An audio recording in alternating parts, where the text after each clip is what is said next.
So in this segment, we're going to be discussing a minister basically being confronted with the fact that Brexit has made the UK poorer. Really good job from Victoria Derbyshire, who probably is the BBC's number one presenter and interviewer. Let's be honest, and she does pretty well to hold the government accountable here, or at least this junior minister. Tax burden that they've had for 70 years. Living standards. So talking about people in the UK, highest tax burden since World War II. Are still below pandemic levels. Isn't the truth that people are poorer under a Conservative government?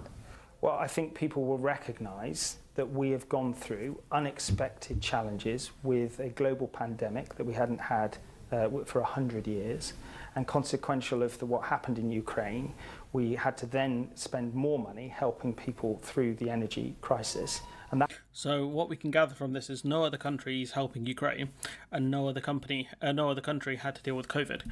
Now, I'm just going to because this is another article we're going to talk about here, which is stalling wage growth since the 2008 recession costs families £11,000 a year for the ordinary person. And look, there's the wage growth. So you can see it's been stagnant. It's been stagnant and very low since the 2008 recession. And you see, look, that's when the Tories come in. You can see the big dip. You see the big dip, and it comes back up a bit. Rises during the pandemic, probably due to the furlough scheme, and it's dipped again. It's very low, as you can see. You can see the trend under Labour, and you can see the trend under the Conservatives. Not very good, is it? And so, for them to blame kind of global factors makes no sense when we can see the trend. That has had a massive effect. But we are the only G7 economy not back to its pre-pandemic size. Well, we're unique in that. For the private sector, that's not true. It is the public sector that is actually the... In terms of our GDP, bruv, our GDP is not back up to the size it was pre-pandemic. That data. Every other G7 member, sorry, I'm pausing a bit here. Every other G7 member is back, I think, above or back to pre-pandemic levels. We are not. We are the outlier. Why is that?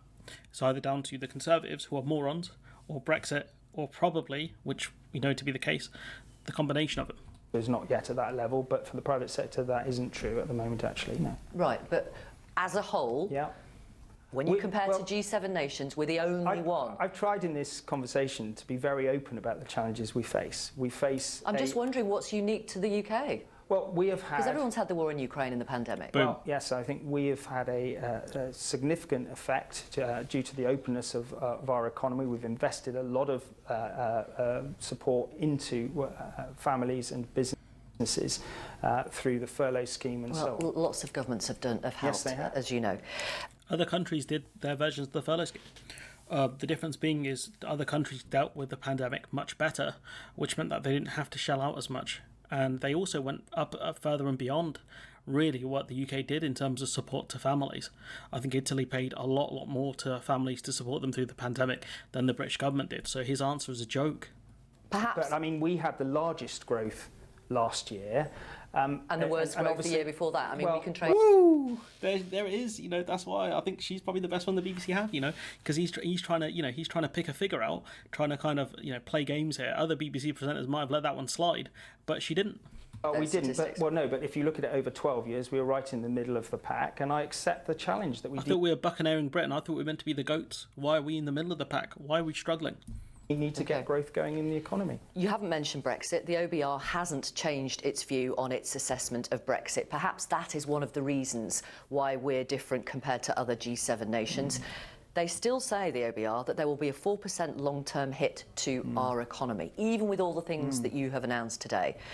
Isn't it time to be honest with people about that? Well, we gave people a choice. That decision was made 7 years ago. I think most people want... But people didn't vote to be poorer, did they? People want... They made a choice. That was the question. People didn't vote to be poorer. He's saying they made a choice. And we as a government are now taking advantage of all the opportunities that we can. Do you think people voted to be poorer, yes or no? I think people made a decision around a range of factors. Do you think they voted to be poorer, honestly? I think people were given a choice and they made a decision.